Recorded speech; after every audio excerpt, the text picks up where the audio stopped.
Fois. Ah, il y a pas mal de nouveaux. Dis donc, dis donc. Écoutez, alors pour ceux qui ne connaissent pas les lieux, je me présente, je suis Christelle. Donc je suis thérapeute en soins énergétiques, magnétiseuse. Donc je libère tout ce qui est douleur physique, blocage émotionnel, les mémoires, etc. Donc j'ai mon cabinet de soins juste à côté. Je gère la boutique ésotérique qui est en bas. Et tous les mois, j'organise ici, dans la grande salle, des conférences et des ateliers en rapport avec le bien-être et la spiritualité.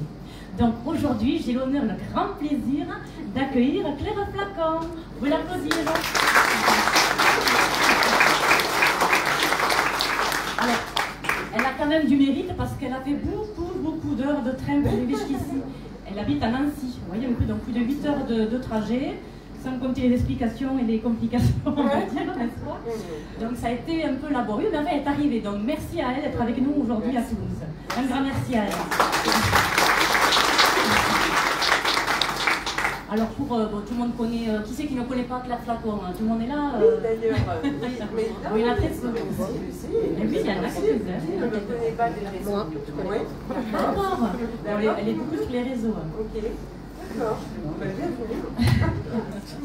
Donc Claire, elle consulte en visio, à distance, en présentiel à son cabinet de Nancy. Mais elle se présentera tout à l'heure, elle vous expliquera tout ça. Mais voilà, elle fait aussi à distance. Alors, je vais vous expliquer un petit peu le programme de l'après-midi. Première partie, on va faire aujourd'hui questions-réponses sur l'au-delà. Donc des questions sur l'au-delà en général ou en particulier. Quelque chose qui vous a touché en rapport à l'au-delà. Claire va avoir le plaisir de vous répondre. D'accord? Donc ça, c'est la première partie de 14h à 15h30 à peu près. On fera ensuite une pause de collation qui dure une demi-heure à peu près pour vous rafraîchir.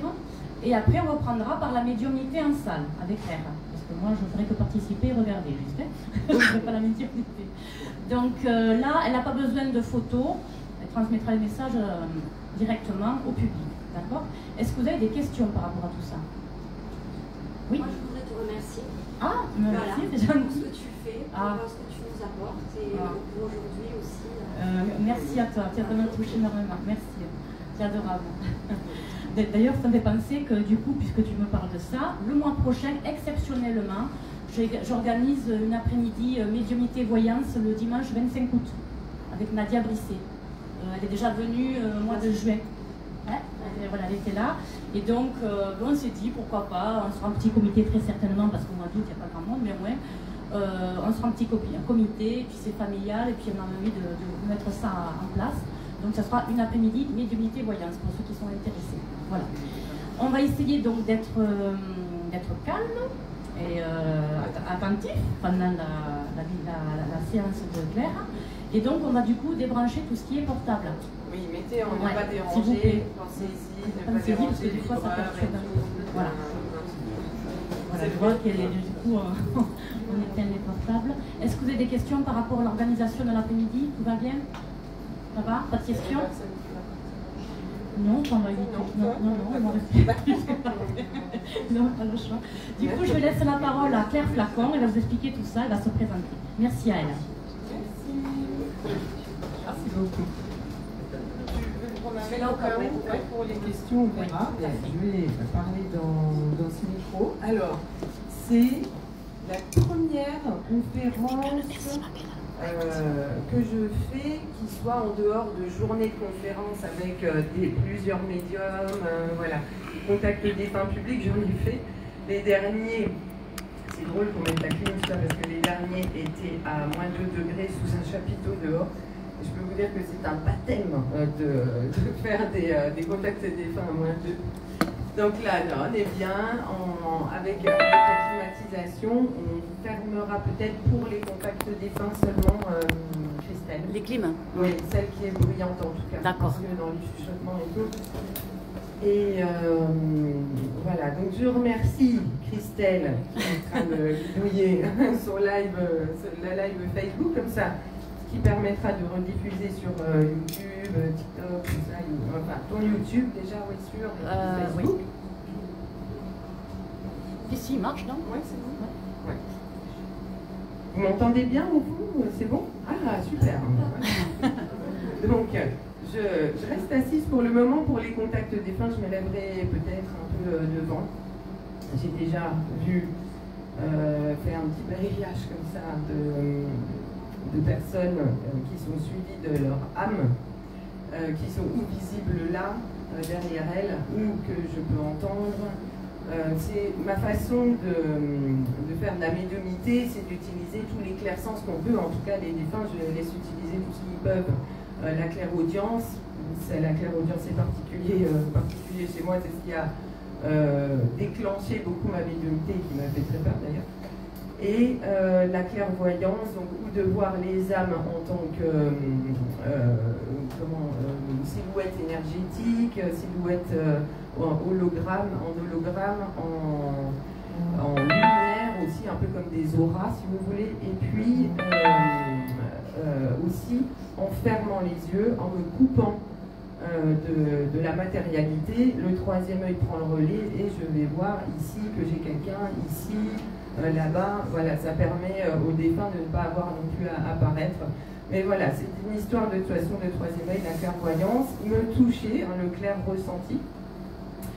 Donc, je suis déjà en train de partir dans je sais pas quelle explication pour vous parler un petit peu de ça, de la médiumnité. Merci Christelle de m'avoir invité. Avec grand plaisir. Voilà, parce que c'est une première en public comme ça, comme je vous disais, sans que ce soit dans un salon ou quoi. Et le seul que j'ai fait, c'est le salon du paranormal.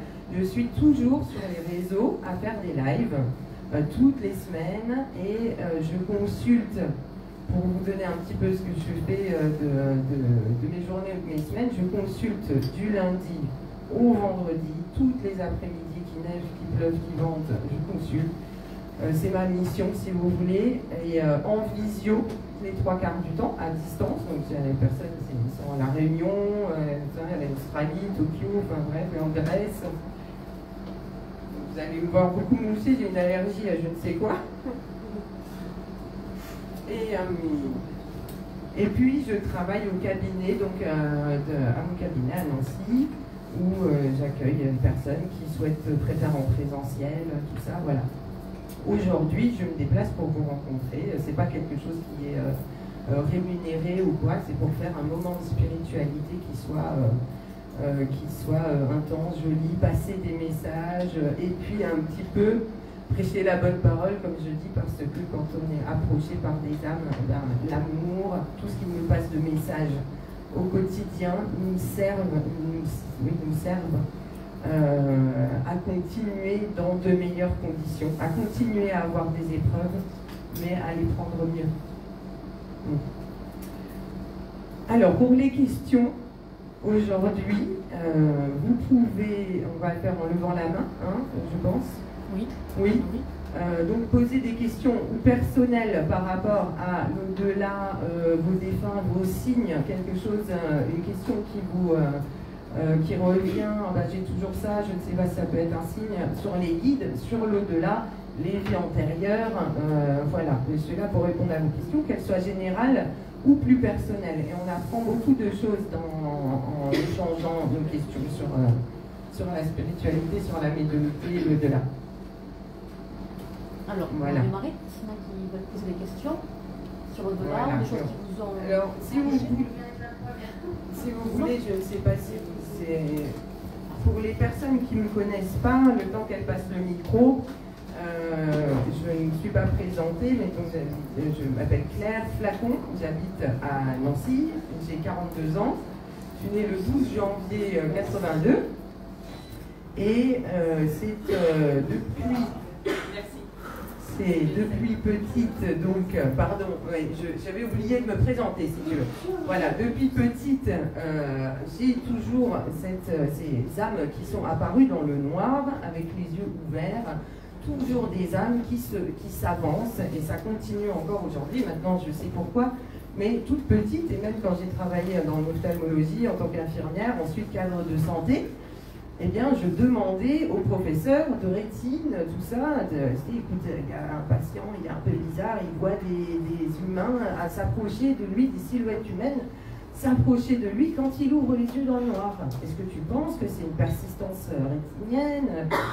Les yeux sont fatigués, la journée, il voit plein de monde, donc il envoie dans le noir. On me disait, non, c'est impossible, impossible. Et je me disais, mon Dieu, mais qui je vois comme ça dans le noir en ouvrant les yeux? Et donc je ne dors jamais dans le Nord, j'ai 42 ans et ça risque pas de m'arriver un jour d'éteindre la lumière pour dormir, c'est pas possible. C'est comme ça depuis toujours. Et puis, une petite fille qui était très traumatisée par regarder des fauteuils invisibles et de ressentir les présences. Et pour moi, ça c'était vraiment terrible parce que je ressentais quelqu'un et j'étais pétrifiée comme ça, alors que tout le monde buvait l'apéro et tout, et je regardais la chaise complètement paniquée. Voilà. Ce qui m'est arrivé depuis petite, c'était beaucoup ces ressentis de présence insupportables qui étaient parfois visibles, donc quand on est enfant, bien sûr. Et puis donc le 7/7/2017, beaucoup la connaissent cette histoire parce que je l'ai racontée sur les réseaux, mais voilà, en réveillant d'une sieste en plein jour, tout d'un coup, je me suis mis à voir et entendre des défunts du jour au lendemain, si on peut dire ça de cette façon-là, à être touchée, à les voir physiquement en face de moi. Et ma vie a été bouleversée ce jour-là, du jour au lendemain. Et pendant 1 an, ils m'ont fait voir un peu toutes les couleurs. Ils ont fait même des expériences et m'ont dit, jusqu'à apparaître, comme je disais à Christelle, en chair et en os dans ma chambre, parce que il fallait trouver un moyen radical pour me convaincre, et c'était que quelqu'un apparaisse et disparaisse tel un être humain en chair et en os, quoi. Et là, il m'a dit, il faut que tu arrêtes de travailler, et mon travail, c'était ma vie, il faut que tu arrêtes de travailler, il faut que tu fasses ta mission maintenant. Et il ne me laissait pas vraiment le choix. Et voilà, et ensuite, etc. Ben, je suis là devant vous, et voilà. Je sais que on est méfiant et tout ça c'est normal par rapport à la médiumnité. Notre vie terrestre en 2024, il n'est absolument pas prouvé que la vie après la mort existe. Mais on a beaucoup tenté de le prouver. Kardec, il y a 200 ans, a déjà essayé. C'est tombé en désuétude parce qu'il y avait des choses un peu plus importantes, Première Guerre mondiale, Deuxième Guerre mondiale, tout ça. Mais les spirites continuent, ça existe encore, les centres, toujours, je veux dire, les centres spirites à la Kardec qui ont 50 ans d'ailleurs cette année. Et je comprends qu'il y ait de la méfiance, et puis qu'on se calme comme ça, un peu un médium, à ce qu'il dit, ouais, je sais pas, j'y crois pas. Mais c'est tout à fait normal sur un chemin spirituel de douter, et c'est sain, je pense, de douter. Mais les défunts, et c'est ce qu'ils ont fait aussi avec moi, nous demandent de croire d'abord. Et de voir ensuite ce que ça va nous faire. Il demande qu'on croit. Ça s'appelle la foi. C'est croire en quelque chose alors qu'on ne l'a pas vu, on n'en est pas sûr, mais c'est le cœur qui amène à avoir des réponses. Voilà, donc ouvrez votre cœur aujourd'hui. Voilà. Et je vais essayer de faire du mieux, de mon possible, pour vous retransmettre tout leur message et la beauté de ce monde qui nous veut que du bien, en tout cas pour la lumière. Et voilà, j'espère que vous passerez une bonne après-midi lumineuse et que vous repartirez remplis de belles ondes positives et que vous en rayonnerez chez vous, hein, parce que ces ondes-là, quand on parle de la magie de l'au-delà, ça en fait partie. Quand ils nous touchent, on repart avec mieux. Hein, voilà, ils savent faire, ils savent penser un peu nos blessures, voire même les effacer.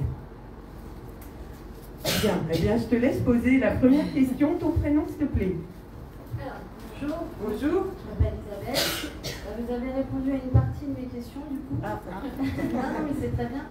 En fait, Chantal m'avait dit que j'avais un guide religieuse. Oui. Et là, j'ai l'impression qu'elle m'a quittée parce que je me sens bloquée, en fait. Et alors, par contre, j'ai beaucoup de ressentis. Oui. Mais après, comme vous dites, je pense que j'ai pas assez la foi. Je pense que je crois pas assez en moi, ça j'essaie de le travailler. Oui. Mais j'aimerais m'ouvrir, mais j'ai peur aussi. J'ai peur de ce qui va m'arriver. Parce que mon papa m'a toujours dit, lui était très receveur. Et je pense que je suis un peu comme lui. Je fais de la réception, mais du coup j'ai très peur. Et je voulais savoir comment vous faites aussi pour passer au-dessus de cette peur. Et savoir si effectivement ma guide religieuse m'a bien quittée et si j'ai quelqu'un qui a pris le relais. Voilà. D'accord, bonne question, merci. Je pense que la première chose, hein, pour la peur, si tu as peur, tu n'es pas prête. Hein. Ça fait partie d'un cheminement, la spiritualité. Et bien souvent, ce n'est pas vraiment l'objectif d'un but atteint ou quoi, mais c'est de se découvrir soi et de passer au travers de oui, non, plus, moins, de périodes où on n'a pas de temps pour la spiritualité, même parfois. On en a peur, ou bien on se dit, ah là là, j'ai une amie qui est comme ça, c'est comme si elle avait perdu toutes ses croyances parce que c'est plus le moment. Et il y a des moments dans la spiritualité où on doute. Beaucoup de personnes appellent ça bloqué. Ce mot-là, je l'entends énormément et je pense que plus on le dit, plus il se réalise en fait. Donc, de dire je suis bloqué, j'ai des ressentis, mais je suis bloqué. Moi, je pense que souvent, c'est que le ressenti, à ce moment-là, n'a pas besoin d'exister. Et c'est pas vraiment un blocage qu'on ressent, c'est qu'au cours de notre vie, il y a des moments où ça se ferme. Alors, je parle plus pour un vide médium, une fois que c'est ouvert, pour moi, ça ne s'est plus fermé, je veux dire, mais au cours d'une vie, la spiritualité de quelqu'un, elle évolue et ses ressentis aussi, et par rapport au deuil aussi, hein, au deuil que toi tu as vécu, le deuil nous rapproche de l'au-delà, nous rapproche de nos ressentis, et ça dépend dans quelle étape du deuil aussi on est. Et quand on est, par exemple, dans une étape de tristesse, dépression du deuil, eh bien, on vibre très très bas. Et dès qu'on ouvre un tout petit peu une porte de l'au-delà, avec un pendule, ou en disant, tiens, est-ce que j'essaie de les contacter ce soir, papa, t'es là, ben, on flippe, parce que les âmes qui sont juste derrière la porte ne sont pas les bonnes. Hein. C'est des vibrations qui sont assez basses. Quand nous, on vibre bas, on attire des âmes qui vibrent bas. Et eux ne peuvent pas trop nous atteindre quand on est dans la tristesse, la dépression et la peur notamment. Mais cette peur, dans un sens, elle est tout à fait saine parce que, oui, il faut faire attention. Oui, ce n'est pas un jeu. De l'autre côté quand on ouvre une porte, de l'autre côté, il peut y avoir bien souvent des défunts du bas astral, et c'est les premiers qui sont là en général. Hein, pour atteindre des hautes vibrations, un défunt qui est dans les hautes vibrations, il faut avoir un amour, un lien avec lui. Si on vibre bas, au moins il faut avoir un amour, un lien avec lui, une foi finalement.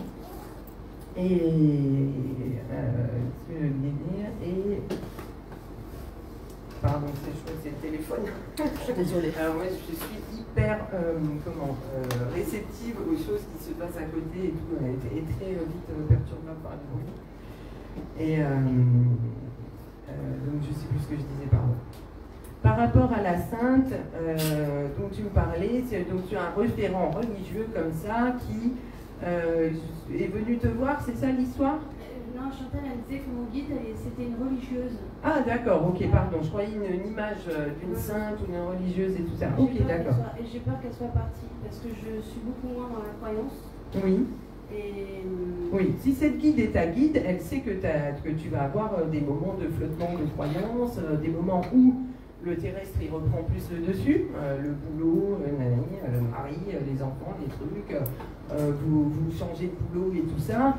Ben, c'est pas les moments où on prie le plus et tout. Par exemple, hein, c'est des fois le tourbillon de la vie terrestre reprend le dessus, et puis il ne faut pas s'en vouloir. Hein. On dit, oh là là, voilà, mais je prie moins et tout. Ta guide, hein, puisque Chantal te l'a dit, c'est une guide religieuse, tout ça. Ta guide, et ça ne m'étonnerait pas, oui, cette guide-là, elle sait que tu es là pour douter, pour recommencer, pour commencer à prier et tout ça. Donc sois confiante, elle sera là. Elle continuera et continuera à être à côté de toi. Oui. Et d'ailleurs, pour réentamer, si tu veux, ta relation avec cette belle guide, mets-lui une bougie en sortant de cette conférence, pose-toi chez toi, mets-toi un petit cône, cette fumée qui représente la prière qui monte, une bougie bénite, si tu veux, c'est religieux, je pense que ça lui plaira. Et elle t'a parlé du prénom Thérèse, déjà, Chantal? Non. Ah, écoute, voilà, tu le noteras bien, parce que par rapport à cette guide, Ok, et qui visiblement aime les fleurs. Hein. Je n'ai pas commencé les contacts défunts, mais on me montrer quelque chose. On me montre une image d'une fleur absolument magnifique, violette pâle, comme ça. Ok, d'accord, voilà. J'espère que j'ai répondu à toutes tes questions à peu près. Voilà. Il faut se dire que la spiritualité, c'est un cheminement et puis que tu peux apprendre à avoir la foi, prier, te rendre compte de ce que ça fait de la prière. Ton élévation de taux vibratoire devrait enlever cette peur petit à petit. Ok? Merci. Je t'en prie. Des questions? Oui. Est-ce que Ton prénom? Oui. Est-ce que nos guides sont forcément de nos familles ou de familles? Oui, alors est-ce que les guides peuvent être nos défunts qu'on a connus au niveau terrestre? C'est ça ta question. Est-ce qu'ils peuvent être des... Alors, si ça peut te rassurer, toi tu as un guide, vous deux, qui vous avez connu sur le plan terrestre et qui est très important pour vous. Je l'ai vu, vous étiez les premiers arrivés à la conférence, on est arrivé en voiture, ce n'est pas pour rien. J'ai dit tout de suite à Christelle, voilà, en arrivant, je vois leur défunt et je sais qu'il est jeune. Donc,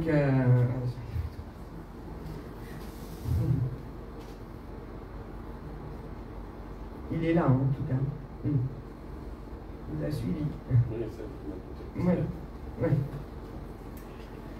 Alors, alors les défunts peuvent devenir nos guides spirituels, mais on a une équipe de guides spirituels, donc, et on a le guide spirituel, celui qui nous suivra du début jusqu'à la fin, du début jusqu'au début, on va dire, parce que c'est un autre début, voilà, jusqu'à la fin de notre vie, notre incarnation. C'est notre guide qu'on a choisi avant de s'incarner et qu'on appelle l'ange gardien. Je l'appelle comme ça, c'est lui qui restera du début jusqu'à la fin et qui suit toute notre évolution, tous nos changements.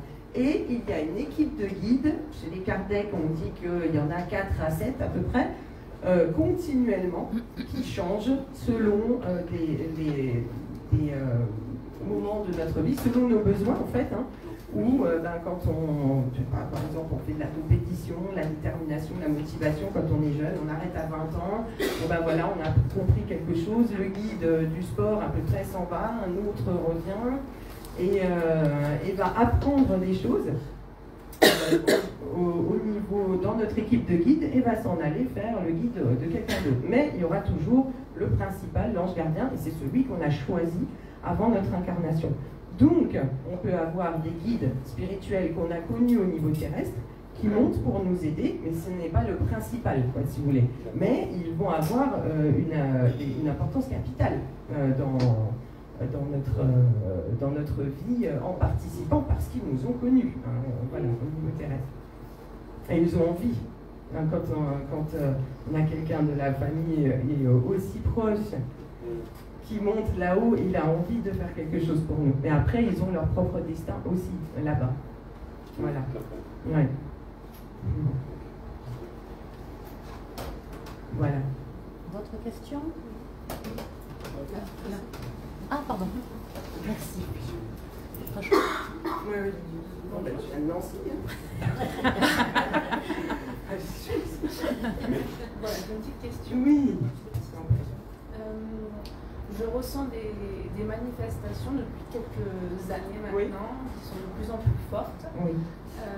Ma question est, je ressens les parfums, les sensations, le fourmillement.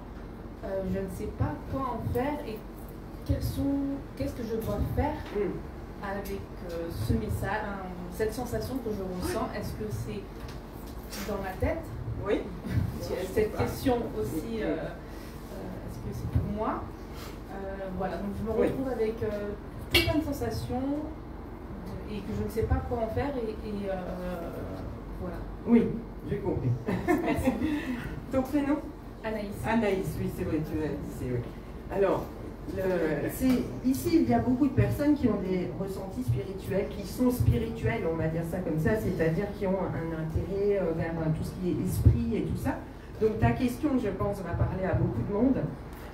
Ces ressentis qui arrivent là dans ta vie à un moment donné, qui ont dû s'accroître, si tu veux, être plus important à un moment donné de ta vie, un choc, un départ de quelqu'un?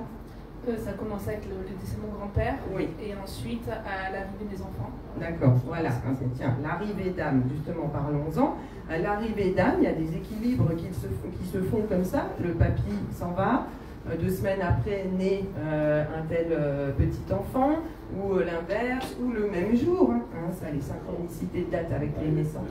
Oui, le même jour pour vous. Ouais. Donc voilà, un départ, une arrivée comme ça, c'est tout à fait le rééquilibrage du nombre d'âmes, on va dire, dans une famille, ou en tout cas ce qu'une âme apporte et ce qu'une autre âme va remplacer sur nous. Et donc là, l'arrivée de tes enfants, c'est aussi une âme qui s'ouvre. Pardon, on entend beaucoup ce que vous dites, pardon. Ouais, merci.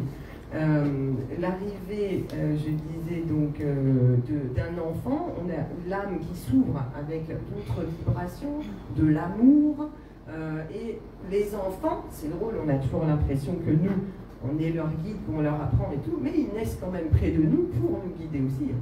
Attention, c'est très... On ne s'en rend pas compte de ça, mais un enfant arrive aussi pour nous ouvrir, nous, et nous guider. Et du coup, elles arrivent en général, c'est ressenti particulièrement quand il y a des chocs émotionnels, des changements vibratoires, plus haut en vibration ou plus bas en vibration. Et pour les personnes spirituelles, comme je disais, c'est-à-dire qui s'y intéressent, qui ont une ouverture par rapport à ça, c'est très rassurant parce que ça veut dire que tu es bien une âme, et c'est la preuve, on est bien une âme incarnée dans un corps. Et ce corps peut parler avec la voix, les mains et tout ça, mais l'âme peut parler aussi et capter des messages, avoir des perceptions extrasensorielles, les PES, ou des expériences médiumniques spontanées, comme on les appelle de plus en plus maintenant.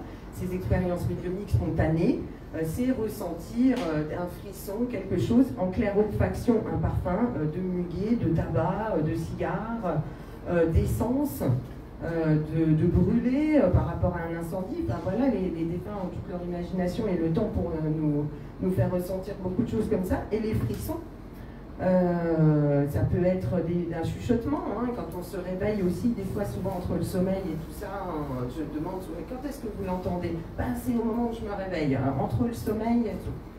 Et donc que faire avec ça? Je pense qu'il faut se rassurer un maximum en se disant on perçoit des choses. On est une âme incarnée dans un corps. Donc cette âme, elle perçoit d'autres âmes. Les enfants le font très bien de 0 à 7 ans, puisqu'ils viennent de sortir de l'au-delà, tout ça, ils sont tout frais, ils ne sont pas encore vraiment un être humain fini, mais ils sont une âme qui vient de passer beaucoup de temps dans l'au-delà, donc ils entendent, perçoivent, ont des frissons, voient même, leur organe visuel n'est pas tout à fait fini, mais par contre le troisième, il voit très bien. Et pour cela, ce que je pense, c'est quand on a des ressentis comme ça, de pouvoir avoir quelqu'un avec qui on en parle, que ce soit ici ou avoir quelqu'un de confiance, c'est une bonne chose, parce que souvent quand on est tout seul avec ça, on se dit mais je suis folle, je suis fou, je comprends pas, je commence à déconner, tout ça, parce que c'est très peu connu ou accepté que les âmes communiquent avec d'autres en 2024, que chaque personne puisse connecter avec les âmes. Voilà, donc ce que tu peux faire, c'est t'intéresser, c'est ce que je conseillerais, et tu es là aujourd'hui, voilà la preuve, t'intéresser, prier. Quand on ressent comme ça, on peut être quelqu'un d'hypersensoriel, hyper spirituel. Ça, je conseille à ces personnes-là de prier, d'aller en lieu saint, d'aller en forêt, monter les vibrations. Voire s'acheter un petit bouquin sur le vibratoire, s'intéresser, parce que ça ne s'arrêtera pas comme ça. Voilà. Et après, ce qui est, on peut prendre des cours de spiritualité, développement de capacités médiumniques, ça prend ou ça prend pas. Et en médiumnité, si ce n'est pas notre mission d'être médium, en principe, on peut apprendre quelques trucs, mais après, on s'égare, on voit que ça va nulle part, en fait. C'est eux qui décident là-haut. Et puis après, c'est aussi de notre volonté, mais Ce qu'il faut, la médiumnité, elle est possible, la communication médiumnique, elle a été étudiée, expérimentée, tout ça chez les spiritualistes en Angleterre ou chez les spirites en France.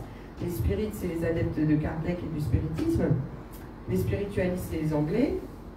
Et tout ce qu'ils ont vu, c'est que la communication médiumnique, c'était une baisse de fréquence cérébrale. Donc les fréquences cérébrales, bêta, gamma, alpha, bêta, theta, delta, pardon. Gamma quand on est en hyper concentration, qu'on est en train d'apprendre des choses. Bêta, c'est normal. Et puis après, on descend en méditation, en hypnose. Et puis theta, delta, c'est les fréquences cérébrales proches du coma où le cerveau ne fait presque plus rien. Eh bien, il faut, pour communiquer avec les défunts, en gros, descendre ses fréquences cérébrales, mais monter son taux vibratoire, être haut en taux vibratoire, et être dans une sorte de lâcher-prise cérébrale. Voilà, et on arrive à provoquer ça en faisant une sorte de méditation et tout ça, de lâcher-prise, et en même temps faire une prière, une élévation de taux comme ça. Et ça, c'est magnifique. Et comme ça, on arrive à approcher un peu la médiumnité. Voilà, les cours. Merci. Je t'en prie. Donc c'est vrai que j'ai l'habitude de parler en live. Et je réponds à une question à rallonge un peu, je vais essayer de... Moi j'ai une question, je voudrais savoir si c'est possible en fait qu'un défunt décide de mettre quelqu'un de remplacement, on va dire, à son départ, pour avancer avec nous. Ah pardon, je n'ai pas bien entendu. Est-ce qu'un défunt en fait peut décider de nous mettre... Désolée, du micro, ça va aller. Là, on m'entend? Oui. Désolée, parce que je suis un peu... Et je comprends. Je voulais savoir si un défunt pouvait décider de nous mettre une personne protectrice à tes côtés. Qui la remplace, en fait. Qui la remplace. Enfin, qui la remplace. Qui essaie de remplacer son rôle et sa mission auprès de toi. Qui vient... Donc, tu veux dire, par exemple, un petit ami, un époux, un mari. Exactement. Qui est parti, on a bien compris. Exactement. Et puis, tu puisses envoyer quelqu'un, bien sûr. Bien sûr. Oui. Bien sûr. Il est parti de lui-même, cette personne. Il a décidé de partir. Non. C'est cette...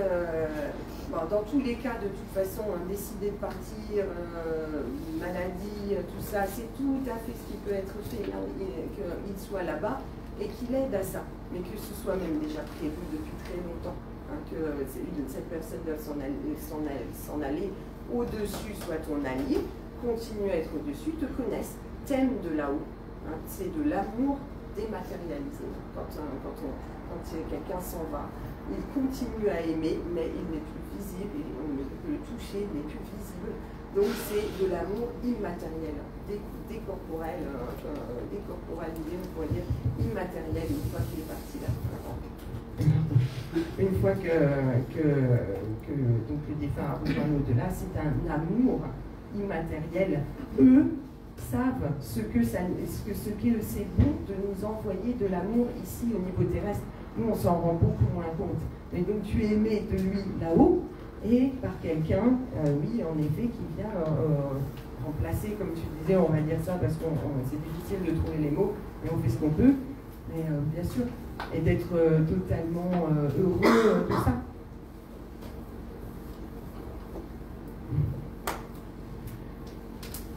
Ça va? Oui. Votre question? Moi j'aurais une question, je vais parler assez fort. Oui. Oui. On nous dit que l'âme, chacun a une âme. À l'heure actuelle, le monde est en train d'exploser, on est de plus en plus nombreux. Est-ce que les âmes peuvent se dédoubler? Comment ça peut se passer? Les âmes, la bilocation, tu veux dire, comme le Padre Pio qui sont... Oui. Non, pas ça, mais on est de plus en plus sur la Terre. Donc si on considère qu'au départ de l'humanité, il y avait par exemple 55 millions d'habitants, on est beaucoup plus maintenant. Oui. Comment chacun peut posséder une âme si elle ne peut pas se multiplier? Elle se réincarne. Oui, oui. Oui, mais à une autre personne. Mais on est de plus en plus nombreux. Ah, vous voulez dire que... On est de plus en plus nombreux sur la Terre. Oui. Comment ça se fait que... Oui, si vous voulez, il y a un sacré stock d'âmes de l'autre côté, on est bien d'accord. Dans le monde spirituel, sacré stock d'âmes. Et il y en a ici, on En fait, c'est le monde. Le monde évolue. Comme nous dit nos défunts, les mondes habitables dans l'univers, et je me demandais de voir si certains croyaient qu'on était tout seul dans l'univers sur une planète habitable. Non. L'univers contient, je veux dire, dans une galaxie, rien qu'une galaxie, il y a 100 millions, milliards de soleils et tout ça, et on sait qu'il y a 100 milliards de galaxies. S'il y en a qui croient qu'on est tout seul dans l'univers, eh bien non. Il y a d'autres mondes habitables qui sont bien loin, et c'est ce que disent les défunts depuis Kardec, depuis longtemps. Et ils disent qu'il y a que les mondes sur lesquels on est, hein, quand on s'incarne, on le mérite, ce monde, si vous voulez. Et on a un monde à notre degré d'évolution d'âme. Donc nous, si nous sommes là tous ensemble aujourd'hui sur la Terre, c'est que nous méritions de nous réincarner sur Terre. Sur ce monde peut évoluer selon les défunts, puisque entre 0 et 10, 0 étant le monde le pire, le premier monde où il n'y a que de la violence, de la matière, etc. C'est un guide pour 1 million d'habitants, tout ça, c'est ce qu'ils disent sur les mondes inférieurs. Si ça vous intéresse, je vous raconterai un peu ce qu'il y en est sur des mondes inférieurs aux nôtres. Et à 10, si on arrive au pied de Dieu, la Terre est à 2,5. Bonne nouvelle, heureusement, on n'est pas à 9 sur 10, moi ça m'aurait fait peur. Et donc, on est un monde assez matériel, il y a de la violence, il y a beaucoup à évoluer. Et donc, ils disent que chaque monde évolue en technologie et au niveau moral et technologique en même temps. Toujours une évolution morale et technologique. Et il y a donc plus d'âmes qui sont amenées sur cette terre, si tu veux, c'est tout à fait possible. Il y a des âmes qui font leur incarnation sur un monde 1, un monde 0 qui passe à un monde 1. Il y en a plein des mondes d'évolution 1, qui est un drapeau comme ça, 1, ça c'est une évolution 1. Eh ben, on se balade sur tel monde et tout ça. Et ensuite, vous avez de plusieurs mondes différents des âmes qui peuvent venir à cette terre, à 2,5, parce qu'ils ont besoin de travailler la matérialité, le temps. Et on ne travaille pas que la matérialité terrestre, c'est lourd, la terre pour l'âme. C'est une incarnation très lourde.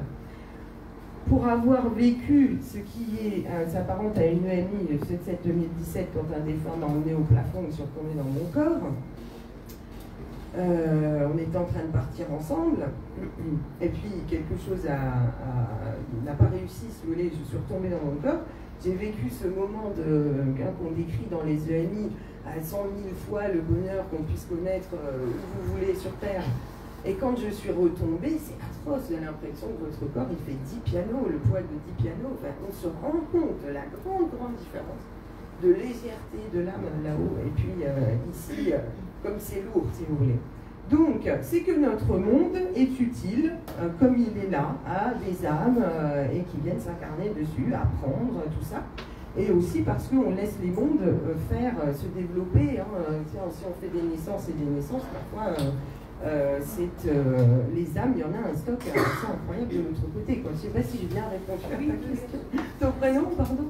C'est Marise. Merci. Voilà, donc, pardon, je vais me relever, ça me fait un peu bouger. Merci. Je vais rester debout. Ah ouais? Oui, c'est okay. Pour le frais. D'autres questions? Je crois qu'il y a quelqu'un qui avait la main juste derrière. Oui. Alors, Séverine. Bonjour Séverine.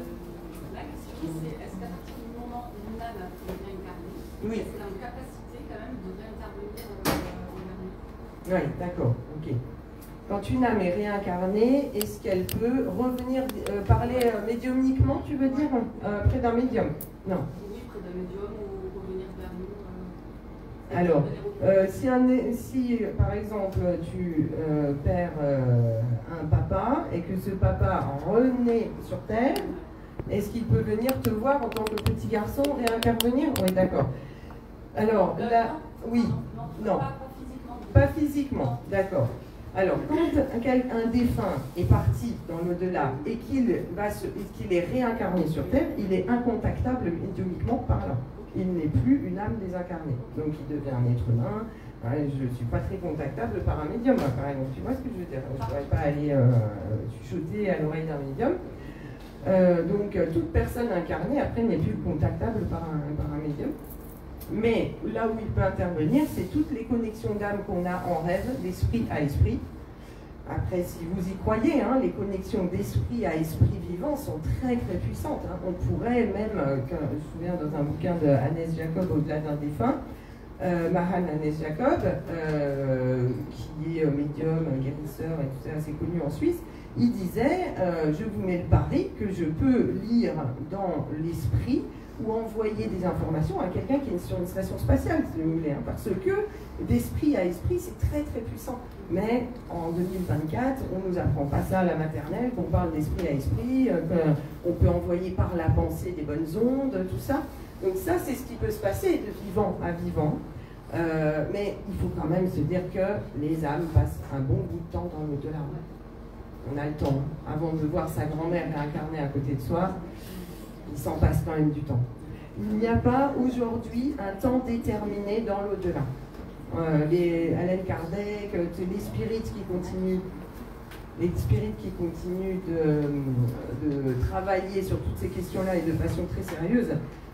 Encore la dernière conférence que j'ai assistée, dernière réunion où j'ai été avec eux, je posais cette question et ils me disaient non, on n'a pas de temps déterminé à passer dans l'au-delà. Ça peut être 50 ans, 150 ans, ça dépend de l'intérêt du défunt à rester.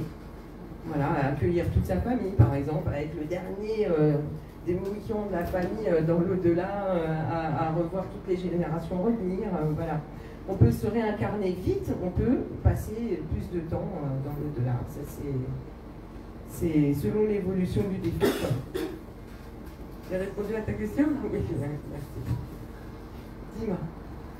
Moi, j'ai une question. Oui. Est-ce qu'il est possible d'avoir plusieurs anges gardiens? Parce que moi, j'ai la sensation que pas d'être protégé par deux personnes. Oui. D'avoir plusieurs anges gardiens, la question. Est-ce qu'il est possible d'avoir plusieurs anges gardiens? Je dirais que oui, parce que dans les séances et tout ça, je les vois quand même. Hein. Il y a souvent des guides par deux. Moi, ce que je pense, c'est il a vraiment été choisi deux anges gardiens au départ pour une raison bien précise, ou bien, de toute façon, tu peux avoir un ange gardien ton ange gardien, comme on disait tout à l'heure, qui depuis 10, 15 ans, 20 ans, est avec à côté un guide spirituel à le former, même, voilà, à apprendre en étant très très proches les deux, tu vois. Un guide spirituel de l'équipe de guides, plus l'ange gardien, qui sont très proches pendant une période de ta vie, 20 ans, ce qui est déjà assez long. Des femmes, tu veux dire? Deux défunts. Donc pas ange gardien, c'est défunt. Tu vois? Je mets le distinguo, comme je te disais, ange gardien, au départ, c'est celui qu'on a missionné, en tout cas pour moi. Pour Chantal, je crois que c'était pareil, il me semble. Hein. Ça dépend d'un médium à l'autre, mais il me semble avoir déjà entendu dire ça, penser comme ça. L'ange gardien, c'est le guide principal qu'on a nous-mêmes, hein, c'est ce que connaissait Chantal, qu'on a nous-mêmes missionné avant notre incarnation. Et toi, tu es mon ange gardien, tu resteras jusqu'à la fin, hein, pour schématiser, tu resteras jusqu'à la fin, et puis ensuite l'équipe de guides derrière qui tourne. Et un défunt ne peut pas être l'ange gardien, à moins de parler d'ange gardien, c'est mon protecteur, d'accord? Et ça, c'est tout à fait possible, voilà. Mais ils ont aussi d'autres personnes de la famille, hein, ils peuvent aussi avoir des missions auprès d'autres personnes de la famille, auprès d'autres défunts aussi. Ils ont des missions dans l'au-delà. Ils peuvent en avoir, bien sûr. Oui, j'ai répondu à ta question. Oui? Bonjour. Moi, je m'appelle Mathilde. Bonjour Mathilde. Ma question, c'était est-ce que quand quelqu'un vient à mourir, de proche, est-ce que ça arrive qu'on le sente physiquement? Ah oui, tout à fait. Ça t'est arrivé, c'est ça? Oui. Oui, tout à fait. Oui. Mais j'étais pas sûre si c'était moi ou... Bien sûr, ou si ça a été bloqué. On est toujours à suis-je fou et tout ça, c'est une peur assez incroyable. Bon, pour toi, j'ai pas l'impression que ça t'a fait très peur, si tu veux, mais en tout cas, c'est questionnant quand ça nous arrive. Et c'est toujours pour nous questionner. Hein, ça n'arrive pas pour rien, ce n'est pas un hasard si on ressent le décès de mamie à l'EHPAD ou un accident de voiture très violent et tout ça, et on a eu quelque chose qui nous a pris au trip comme ça, et une heure après on apprend ça. c'est pour vous montrer au fur et à mesure de notre chemin de vie, c'est pour se poser des questions par rapport à là-bas. Si on ressent quelque chose comme ça, on se le dit, et les personnes qui ont ressenti ça, une fois dans leur vie, bien souvent le disent. Oh, quand il y a eu le truc de mamie, je le savais, je l'ai rêvé, et ça marque une vie. On est d'accord, monsieur? Oui, ça marque une vie. Donc, ça nous questionne sur notre foi. On se dit, je le savais, c'est pas possible. Mais c'est donc qu'elle est venue prévenir. Les défunts qui viennent prévenir en rêve avant de partir, qui sont à l'EHPAD ou quoi et qui viennent en rêve, on est d'accord, madame? Donc, c'est une défunte qui vient nous voir en rêve et tout ça, ça marque à vie en général. On vient ici, on cherche des réponses, tout ça. Oui, les défunts, les esprits même, incarnés et désincarnés, se parlent en rêve.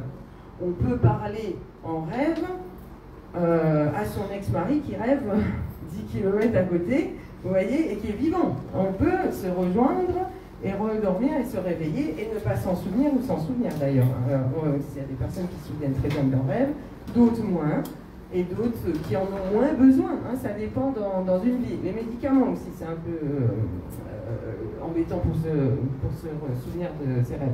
Parfois, il faut en prendre parce que c'est utile à se remettre d'une situation et tout ça. Je suis pas anti-médicaments, mais je veux dire, par rapport à ce que ça nous fait,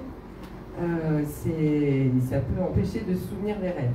Mais donc, du coup, tu avais ressenti le départ d'une des femmes de la famille, et oui, on est prévenu, ou ça va être notre intuition, notre propre guide qui nous envoie quelque chose, ou c'est notre esprit, connexion d'esprit à esprit connecté avec la personne qui est en train de décéder, qui nous envoie cette information. Ça peut être un défunt aussi de la famille qui nous envoie cette information, qui est pas loin et qui nous envoie ça. Les connexions d'esprit à esprit vivant sont réelles, quoi. Je veux dire, on ne nous les apprend pas. Peut-être que dans 100 ans, 200 ans, ça apprendra la maternelle, tout ça. Mais là, c'est un peu pas gagné. Mais ça avance, ça avance. Bien, si tu as ressenti ça, en tout cas, c'est pour que tu te poses la question. C'est parce que tu as un thème qui doit, dans ta vie, là, dans ce chemin de vie actuel que tu vis là, ce thème des croyances, de la spiritualité, des croyances, il est actif, quoi. C'est un thème que tu dois travailler sur ton chemin de vie. Comprendre comment ça marche. Oui. Bonjour. Moi, c'est Nina. Enchantée. Comment, dans un quotidien, on peut faire la différence entre la fameuse intuition et le guide, l'au-delà, le défunt. Très difficile. Même moi, je ne sais pas du tout. Je vous dis, l'intuition qu'envoie un guide est tellement puissante que c'est très difficile de savoir si c'est vous-même qui le pensez ou si c'est votre guide qui vous l'envoie. Même moi, encore aujourd'hui, parfois, je sais que je suis devant la machine à café le matin, qu'il y a quelques neurones de branchés, et je suis devant la machine à café, et hop, une image, la solution à quelque chose. Ça, c'est bien souvent quand on l'a eu en rêve, allez-y, quand on se réveille, tout ça. On a le temps que tout se connecte, et le cerveau est un peu en fréquence cérébrale basse, je dis, c'est l'histoire de fréquence cérébrale.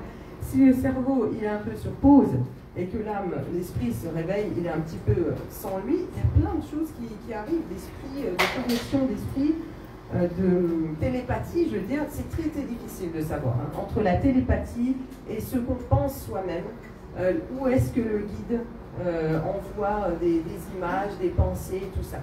C'est presque imperceptible, si vous voulez, parce que c'est tout le monde, tous les jours, reçoit de son guide ou ses guides spirituels des intuitions, des pensées, tout ça. Connecté en permanence avec nous. C'est notre moi supérieur.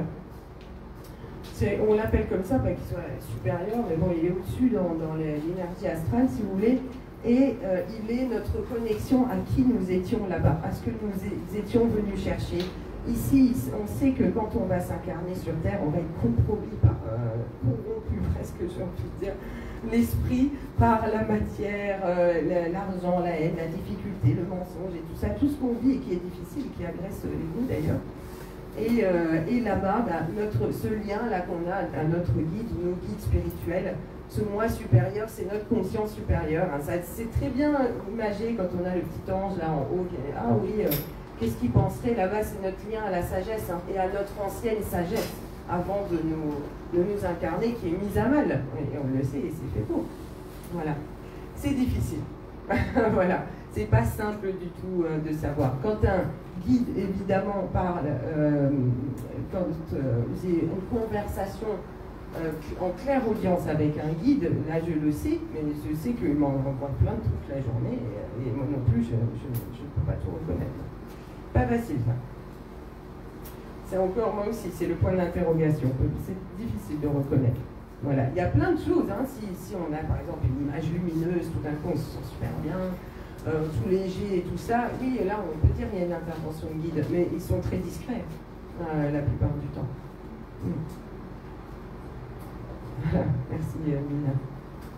Bonjour. Christelle, aujourd'hui. Je voulais savoir comment on peut faire pour connaître notre vie intérieure. Ah oui, la vie antérieure. Alors.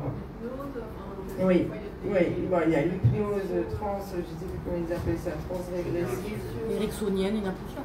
Ouais, TH, je sais plus comment ah oui, le THI. Trans, hypnotique, régressive, un truc comme ça. Ben, ça, c'est Charbonnier, je crois, qui est hyper spécialiste là-dedans. Transcommunication. Alors, transcommunication instrumentale, c'est autre chose. Ah ouais, d'accord.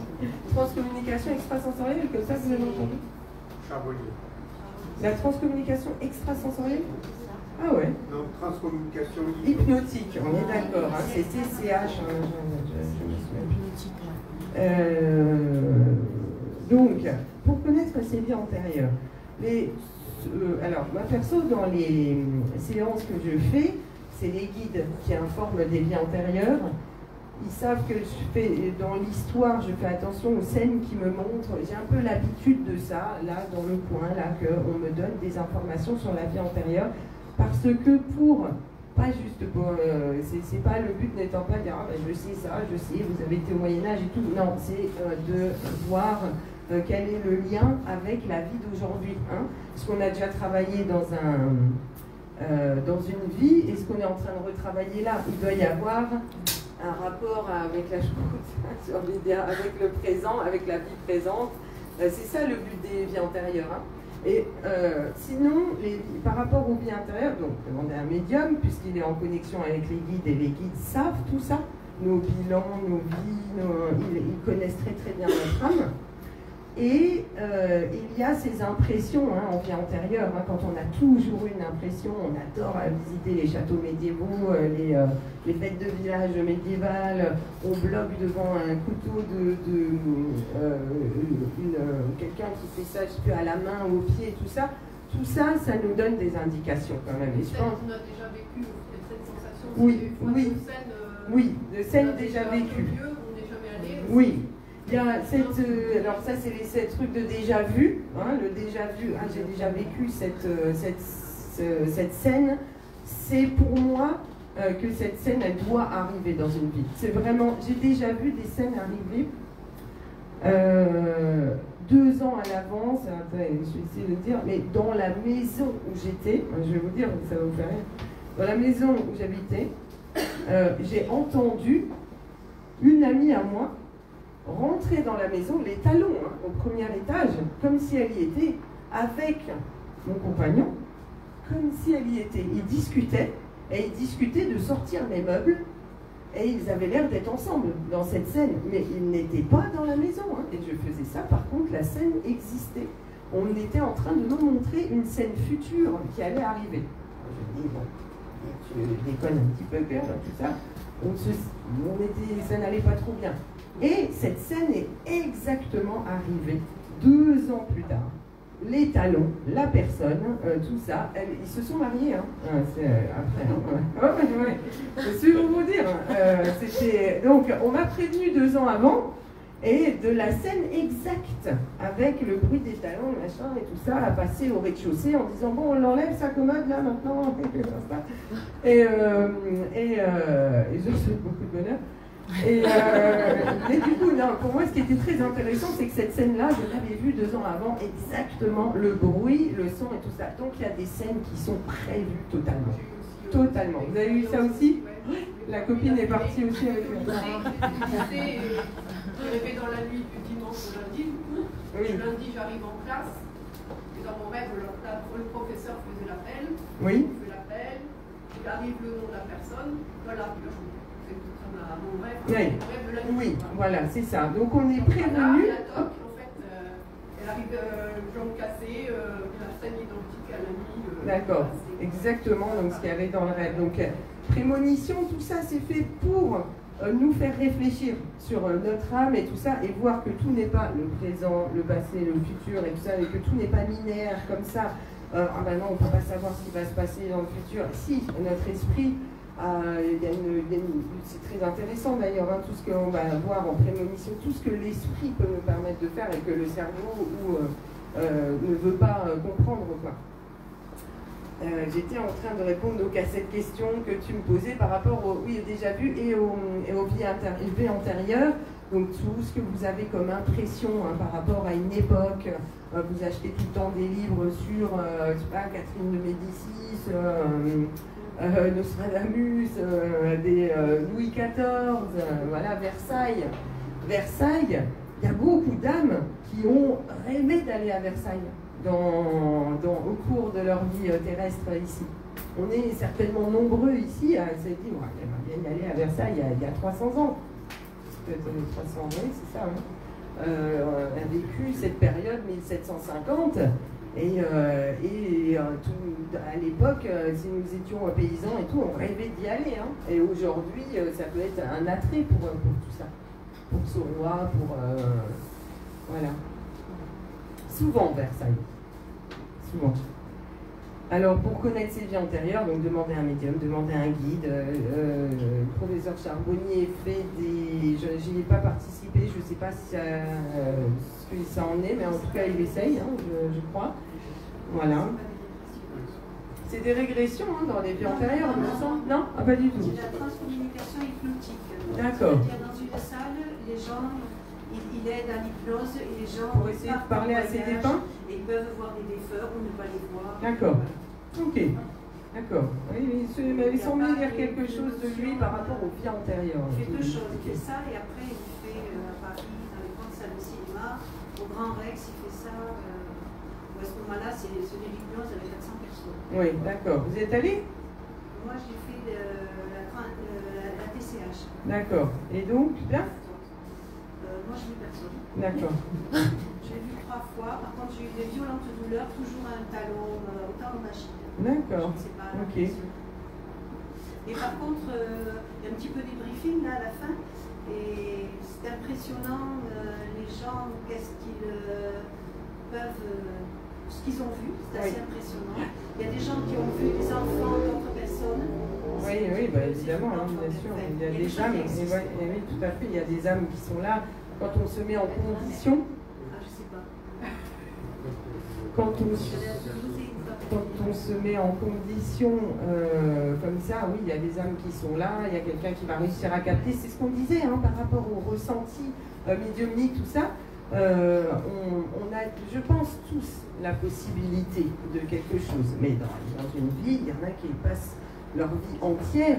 Vous savez, c'est oncle Bernard qui fait que de répéter que c'est nul, la spiritualité, la médiumnité, c'est faux et tout ça et tout. Cette personne-là qui va passer toute sa vie et quand elle va monter dans l'au-delà, elle va dire « Ah, c'est pas vrai !» J'ai pas cru toute ma vie. Et c'est une personne qui n'a pas à réfléchir sur la spiritualité, en tout cas dans son thème. Dans son thème de chemin de vie, si vous voulez, hein, les croyances, la spiritualité, là, c'était pas dedans. Ou alors, si c'était dedans, il a fait un gros impasse, quoi. Et il y a des personnes, bah si, ils vont chercher. Ils vont avoir à développer ça, ils vont avoir à comprendre, chercher, et ces ressentis peuvent être là pour choquer une âme et lui dire, mais tu te souviens, la foi, là-bas, Dieu, ton chemin, tout ça. Pas forcément pour être médium, bien sûr, parce que sinon on en aurait beaucoup. mais pour pour soi avoir son rapport à sa spiritualité, se découvrir soi. Et du coup, ça veut dire que la spiritualité, c'est un thème qui est sur ton chemin de vie à creuser, quoi. Hein, voilà. Et pour beaucoup de personnes qui sont là aujourd'hui. Il arrive souvent de mettre des heures miroirs sans arrêt. Oui, oui. Alors ici, qui voit des heures miroirs souvent? Oui. Oui, je pense. Les 3 quarts. Ouais, ouais, ouais. Oui. Puisque. Ouais, 12h12. 12h12. Ah, ça c'était la dernière. Ça c'était la dernière. Parce que je la vois en te regardant. Et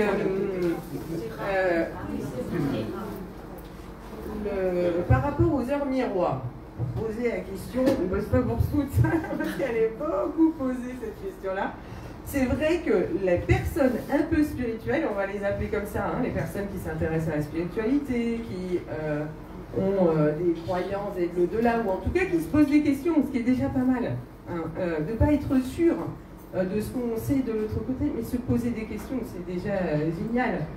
Et donc les heures miroirs, toute personne un peu spirituelle qui connaît l'existence de ces heures-là voit des heures miroirs, mais il faut savoir les interpréter soi-même. C'est en fonction des nombres de notre vie.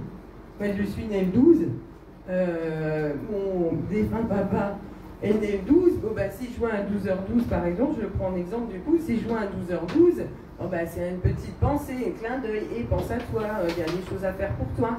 Si je vois un 21h21, mon fils est né le 21, eh bien je pense à mon fils. C'est voilà, ah ouais, tiens, voilà, ça dépend ce que les chiffres doivent dire pour nous. Le 33, c'est un grand chiffre d'élévation spirituelle, par exemple. Donc vous tombez sur 13h33 et ta spiritualité, tes prières, tout ça, ça dépend. Voilà. Bon, 11h11, on peut dire encore que ça c'est une heure assez commune à beaucoup de monde, parce que le chiffre de la Toussaint 111, le 1er novembre, la fête de tous les saints, le 1111, on dit que c'est le chiffre des anges, quoi. 111 ou 1111, donc 11h11, bon, bah, ange gardien, voilà, je te protège, je pense à toi, les saints, voilà. J'ai un chat qui est décédé le 4 avril à 8h08 cette année. Bah, maintenant, quand je vois 14h44, 4-4, tout ça, bon, bah, le 4-4, il est rentré dans les heures miroirs maintenant. Voilà, c'est à soi d'interpréter ces heures miroirs. Oui. Oui, bonjour, Claudine. Ah, comme ma maman.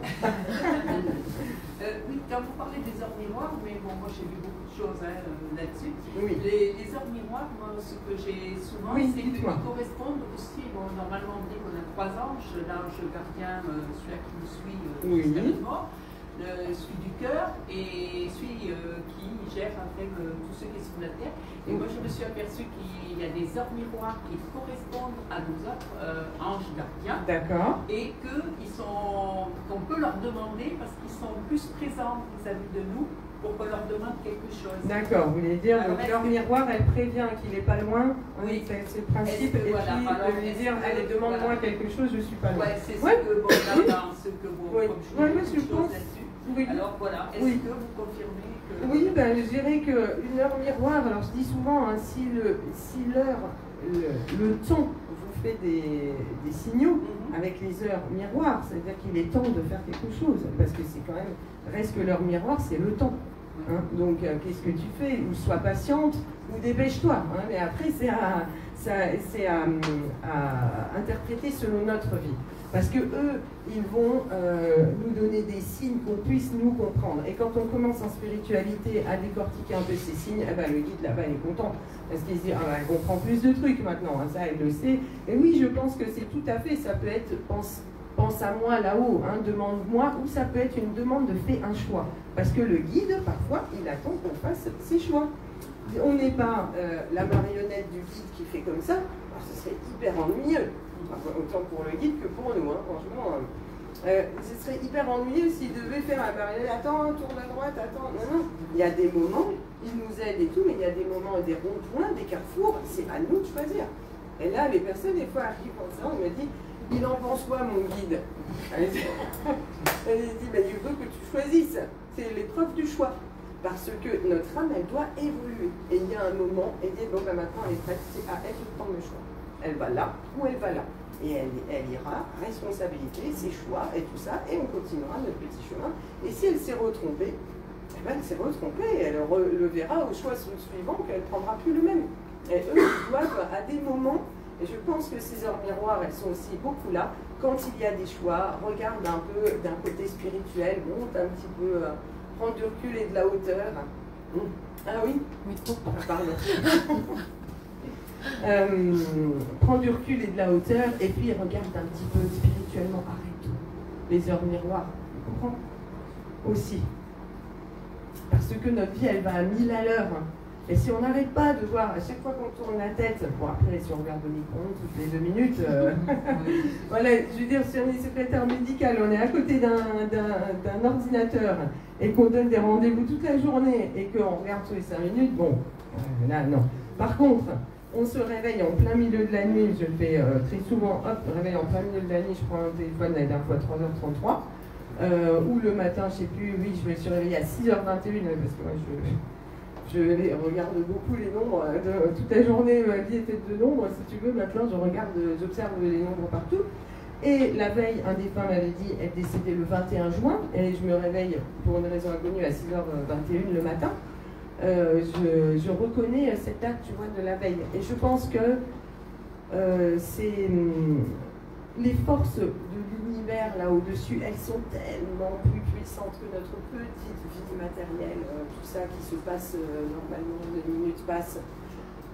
C'est tellement plus fort que ça peut faire intervenir le hasard. Il n'y a pas de hasard pour l'univers. L'univers fait ce qu'il veut.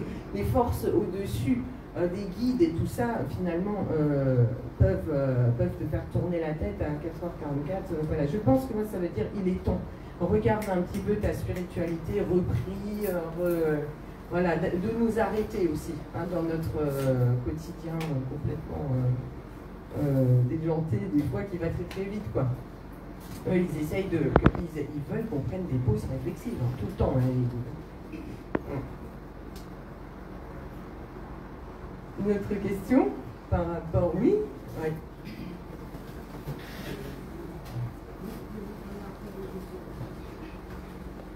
Merci. Oui. Mathilde, c'est ça? Est-ce qu'on fait la différence entre l'esprit et l'âme? Ah oui. Et je voulais savoir, est-ce qu'on a l'esprit du matériel ou est-ce qu'on a l'esprit de l'âme? D'accord. Ok. Donc, l'esprit, alors pour les Kardec, hein, il y a 3 choses qui composent, si tu veux, l'être humain. On va prendre, moi je prends et crois à ce qui est du côté décrit du côté du spiritisme, mais par rapport à ce que je vois dans ma médiumnité, ça colle tout à fait. C'est l'esprit, le corps humain, donc un être vivant incarné.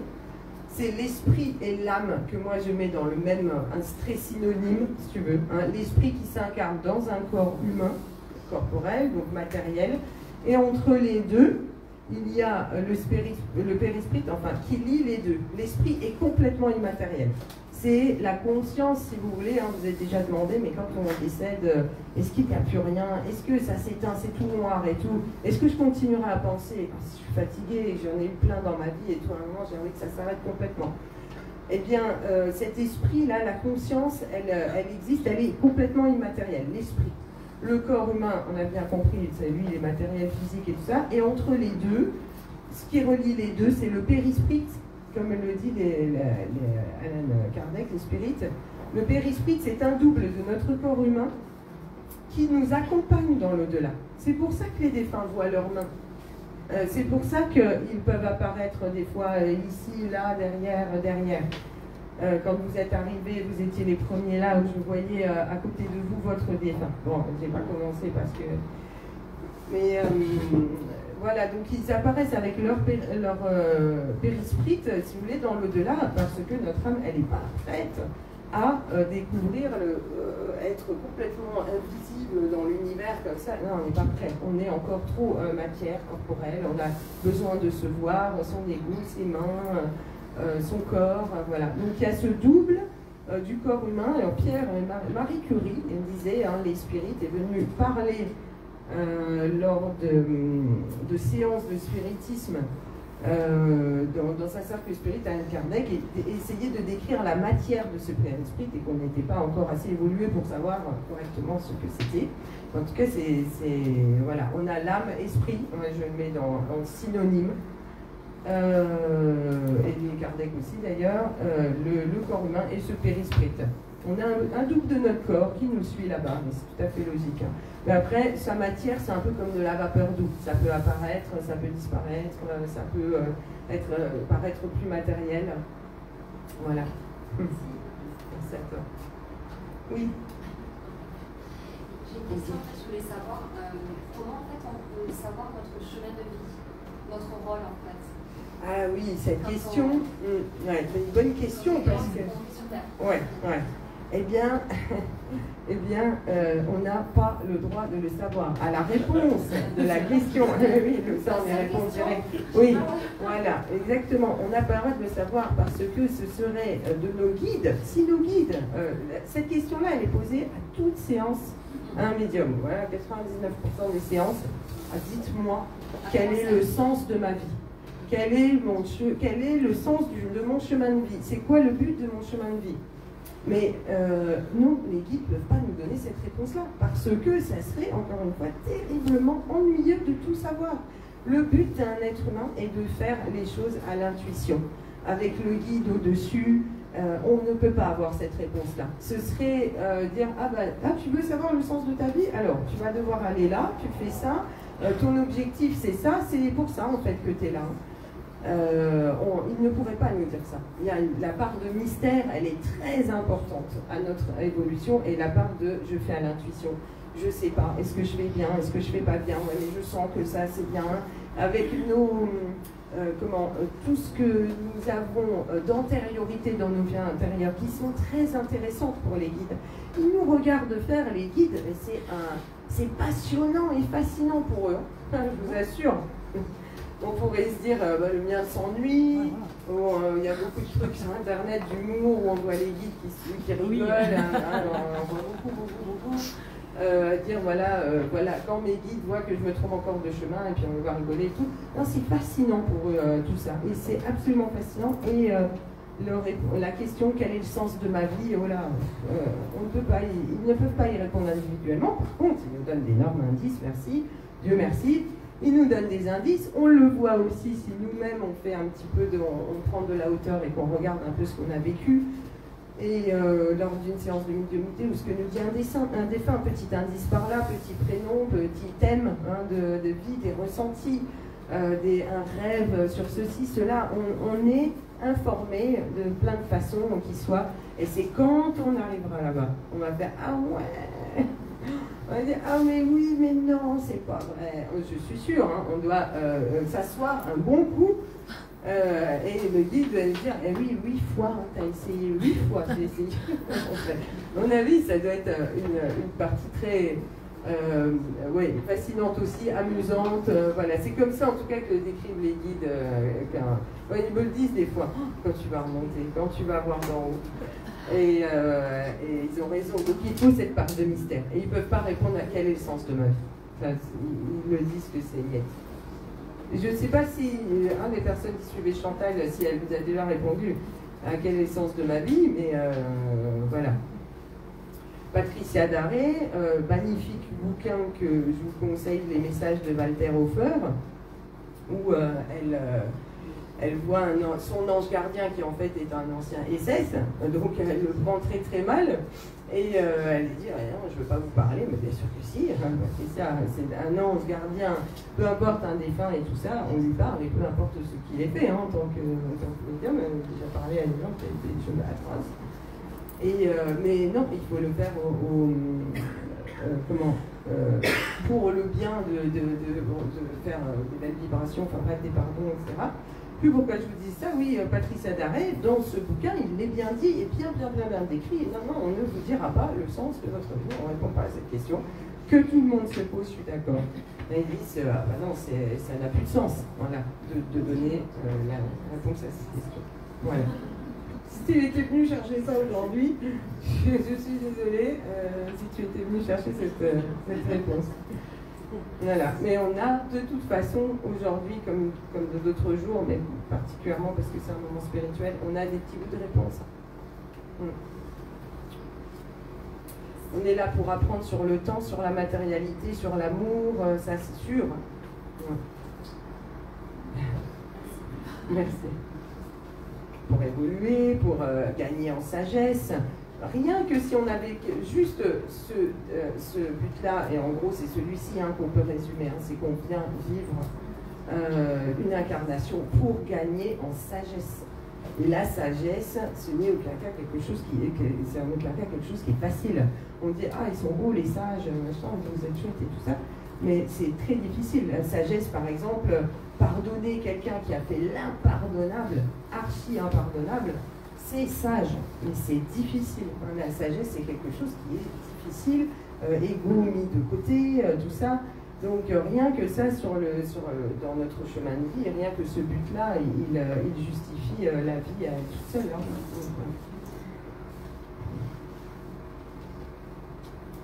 Oui, bonjour. Alors, je suis Nathalie. Est-ce que les défunts peuvent agir dans la matière? C'est-à-dire Oui. se manifester à nous Oui. en faisant clignoter les lumières? Tout à fait. En faisant Oui. bouger. Oui, signe assez courant, les clignotements de lumière. On est souvent en contact défunt. Ils ont assez prouvé qu'ils savaient faire clignoter les lumières à des moments précis.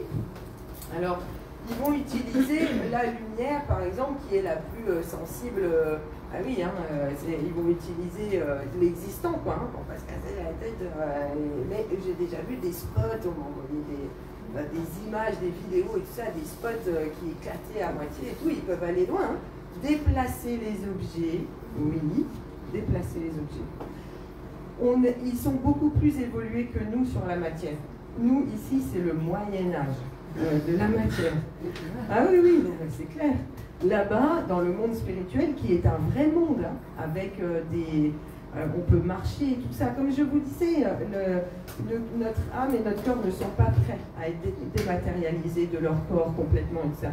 On vit des expériences dans l'au-delà, en flottant et tout ça, tout à fait. Mais on a besoin quand même. C'est moi, c'est mon corps, c'est mon ego, je suis comme ça et tout.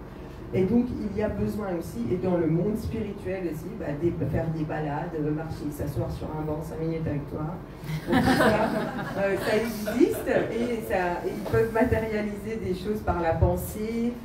Voilà, c'est des vrais mondes, mais alors complètement plus évolués que celui-là. On ne peut pas s'imaginer la différence, c'est un peu difficile.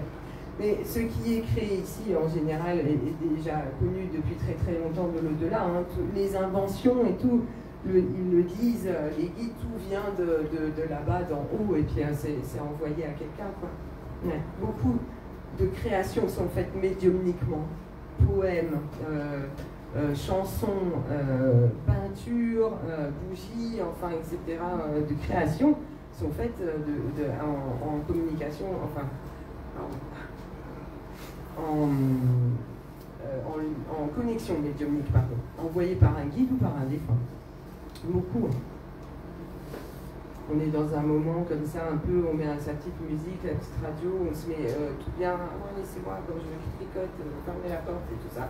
On se met dans une espèce de bulle, et là, les défunts peuvent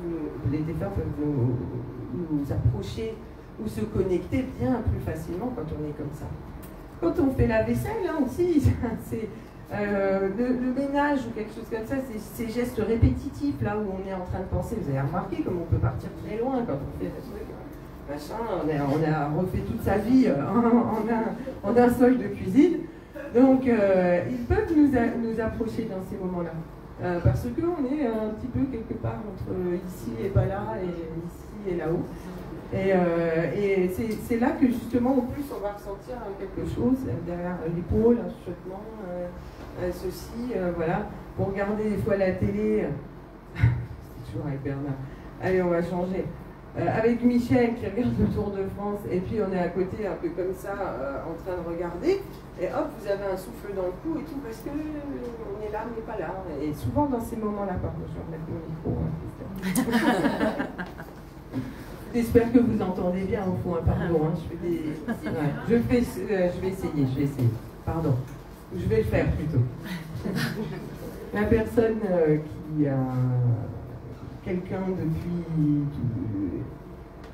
La personne qui a le chemisier blanc en dentelle, qui a quelqu'un derrière elle, avec la main posée sur son épaule depuis 5 minutes. Voyez-vous, toi. Ouais. Quelqu'un d'assez imposant d'ailleurs. En tout cas, il est là venu avec toi. On verra tout à l'heure dans les contacts des femmes. J'ai bien compris qu'il s'enlèverait pas.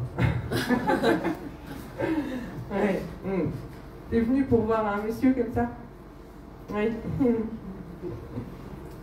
Je ne peux pas te tendre de mouchoir, mais le cœur y est. Hein. J'espère que j'ai pris le mouchoir. Eh oui. On va faire la dernière pause. Oui, la dernière question. Oui. Je ne sais pas si ça a un rapport ou pas. J'avais un cousin qui avait, chaque fois qu'il achetait une montre, oui. Elle tournait. Et elle s'arrêtait. Ah, elle tournait à l'envers. Ah, oui. Oui. Et lui, comment ça allait sa vie? Il est décédé là. Il est décédé jeune. Oui, il est décédé jeune. Oui. Tu vois, c'est pour ça que je te pose la question. Il y a quand même quelque chose d'étrange dans les montres, s'arrêtent, c'est une chose, les montres tournent à l'envers, oui, voilà. Après, voilà, ça peut être quelqu'un qui a du magnétisme, qui a quelque chose. En général, c'est ça, hein, les montres. Hein, alors, où on est sur un terrain source géobiologique, complètement bizarre, et tout le monde a les montres arrêtées sur ce terrain, ou bien la personne, en principe, c'est qu'elle a du magnétisme, et le magnétisme, c'est produire un surplus à soi propre d'énergie. Je vais remettre la phrase en vrai. C'est produire soi-même un surplus d'énergie. Hein, le Reiki, où on va être avec la connexion à la source, à mettre ses mains, voilà, on va faire une connexion. Le magnétisme, c'est produire soi-même une énergie en surplus, et puis de poser ses mains et mettre sa propre énergie à soi. Bien qu'on puisse être connecté à la source aussi, mais voilà. Et donc, je pense que c'est quelqu'un qui devait avoir une âme. Alors, tu peux avoir une âme qui a vécu des choses dans une vie antérieure très difficile. Ça, pour des personnes qui ont une problème un peu magnétique, ou on va dire de déséquilibre magnétique. Les soldats de la Première Guerre, de la Seconde Guerre, tout ça, imaginez quand ils se réincarnent, alors qu'ils sont partis en ayant vu des années de personnes qui sont décédées, des copains, des obus, juste avant de partir. C'est quelque chose, quand il y a une réincarnation, qu'on revient sur Terre, revivre ces vibrations, c'est dur. C'est dur. Après, dans la lignée, ils meurent tous, en fait, Sympa. Donc il y a des hommes jeunes qui s'en vont, c'est ça? Non, pas forcément. Il y a eu son grand-père qui est décédé, il avait 40 ans. Oui. Son père est décédé, lui il est décédé. Après, vous voulez dire jeune, quoi, à peu près. C'est tous les noms la même lignée du même nom. Ils meurent tous, en fait. Ouais. Ils n'arrivent pas jusqu'à au plus de 40 ans. Voilà, c'est ça, oui, parce que mourir tous, c'est normal. Là, ça s'arrête.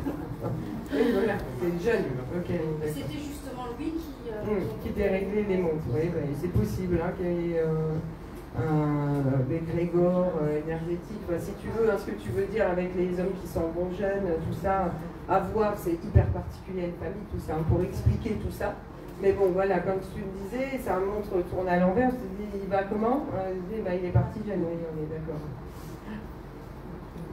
Oui? Ah oui. Question. Moi, il m'est arrivé quelque chose il y a 5 ans. Oui. C'est que dans mon sommeil, j'ai senti quelque chose de sortir de mon corps, mais très gros. Est-ce que ah oui, d'accord. Je ne pas. Il y a une Marie-Noël ici, pardon. Une Marie-Noël. Vivante, je veux dire. C'est vous? Un prénom. D'accord. Pardon, excusez-moi, parce que c'est en vous regardant, je sais pas. Explication à ça. Est-ce que ça a déjà arrivé à quelqu'un? Oui. D'avoir l'impression que quelque chose sort du corps. Comme une grosse boule énorme sortir du corps. En train de dormir, éveillé en plein jour? Non, j'étais en train de dormir. Mais ça avait l'air réel, c'était en train de... Moi, je pense que tout ce qui se passe au niveau du sommeil, ou quand on se réveille et tout ça entre deux, je ne vais pas du tout dire que c'est des rêves ou des cauchemars, non, ça arrive. Mais il se passe beaucoup de choses parce que notre âme, notre esprit, pour les Kardec qui disent esprit, moi j'aime bien dire âme, notre âme quitte notre corps quand on dort. Alors, pas de la minute où on dort, mais ils disent à peu près, les spirites, Alain Kardec, à peu près 2 heures par nuit, pas plus. Notre corps, notre âme, elle quitte notre corps et c'est un phénomène tout à fait naturel parce que notre esprit, âme, qui est tout libre dans l'au-delà pendant 150 ans entre 2 réincarnations, qui est super bien, il est incarné sur Terre dans une matière qui est lourde. Et à un moment, si on n'avait pas cette âme, cet esprit qui peut se sauver pendant la nuit, on n'arriverait pas. Et déjà, avec ça, il y en a qui n'y arrivent pas non plus. Et donc, notre âme, notre esprit peut faire des sorties de corps, et c'est ce qu'on appelle des voyages astrales, hein, c'est des voyages astraux, pardon. C'est pas plus compliqué que ça, on en fait tous, toutes les nuits. Hein, alors, on a une nuit, on peut pas le faire, on a mal dormi et tout ça, mais maximum 2 heures par nuit, vous retrouvez ça dans les écrits de Kardec, hein, et on le fait pour que l'âme, elle se s'ouvre un petit peu, qu'elle aille parler à ses guides, qu'elle aille parler à ses défunts, qu'elle aille parler à des esprits vivants, dormants, voilà, et il y a des mauvaises rencontres. Et je pense que c'est ce que tu as fait. Ça peut pas être une guérison de quelque chose. Ah, alors oui, une libération de quelque chose, d'un poids par exemple. Hein, oui, ouais. Une libération d'un poids, moi après en tant que médium, je le vois plus pour l'avoir vécu, être sorti de quelque chose qui est venu t'embêter, si tu veux, et à ton réveil, entre le réveil et tout ça, tu t'es même peut-être réveillé pour que ça parce que c'était assez violent. Oui, oui, ce que j'ai compris dans ton récit. Et du coup, je dirais, ouais, c'est à ce moment-là, quand on se réveille, les paniques, terreur, rupture, etc., c'est qu'on réagit pour se sauver, pour qu'il se passe quelque chose. Il y a des mauvaises rencontres la nuit aussi. C'est pour ça, une petite prière avant de dormir, un petit truc sympa, un coup de fil sympa avant de s'endormir. Hein. Si vous êtes disputé avec la sœur Christiane toute la soirée, pardon, j'utilise des prénoms comme ça, mais avec Christiane qui vous a dit encore la même chose, remis sur le tapis et tout ça avant de dormir, appelez la sœur Claudine, qui est plus sympa et tout ça, vous remontez un peu les vibrations, et puis après vous allez dormir. Il faut vraiment éviter les engueulades avant de se coucher, des trucs comme ça, parce que la nuit on fait vraiment des mauvaises rencontres. Hein. Si on s'endort avec des vibrations basses, la pauvre âme, elle va avoir du mal à aller voir des beaux guides lumineux, quoi. Donc c'est ça, hein, il faut. C'est pour ça que la prière avant de dormir, elle n'a pas été inventée pour rien, je pense. Voilà. Parfait. Oui. Oui, la dernière, Christelle. La dernière. Oui. Je m'appelle Caroline. Bonjour. Des prières. Oui. Nos défunts ont besoin qu'on prie pour eux. Oui, alors oui, ça c'était. Oui, ça c'était le truc de Chantal. Il fallait prier pour tous les défunts, les personnes qui la suivent, et ils le savent, voilà, elle en parlait beaucoup. Et oui, alors elle a raison parce que les prières, on envoie à nos défunts des souvenirs, envoyer de beaux souvenirs. Si vous voulez, juste après la pause, on fera une prière tous ensemble, comment on se connecte à ces défunts. Comment on commence une belle prière pour, on va le faire comme ça pour appeler un peu nos défunts, même s'il y en a déjà beaucoup, mais je veux dire pour vous montrer la sensation en soi pour bien le faire. Mais rien que penser à nos défunts, lui dire à voix haute dans une chambre où par la pensée, t'as vu, je fais ça, c'est toi qui me l'avais appris, hein, je continue à le refaire, hein, t'étais génial et tout, mais des pensées comme ça, elles montent aux défunts. Voilà, et ça vaut toutes les prières de, je veux dire, notre Père et tout ça qu'on lui envoie. Il ne faut pas se forcer à faire des prières pour un défunt. Moi, je ne suis pas pour tu n'en fais pas, mais dépêche-toi, mon Père et tout ça. Ça, jamais. C'est quelque chose qui est voulu dans votre spiritualité. C'est un beau geste que d'envoyer de belles vibrations à un défunt. C'est magnifique. Voilà, comme vous dites, encore faut-il savoir comment le faire, si on le fait bien. Mais envoyer des pensées d'amour, c'est déjà rien que quelque chose d'énorme et de magnifique pour un défunt. Des pensées d'amour, comme quoi ils ont été des super personnes. Tu vois, tu m'as appris ça. Bon là, tu n'as pas trop assuré, mais finalement, tu m'as bien montré un beau contre-exemple de ton passage. Ça peut être des belles pensées. Ouais. Oui, on parlera de prière après. D'accord? C'est une belle introduction pour après, juste après la collation. Ok? Oui, mais c'est gentil.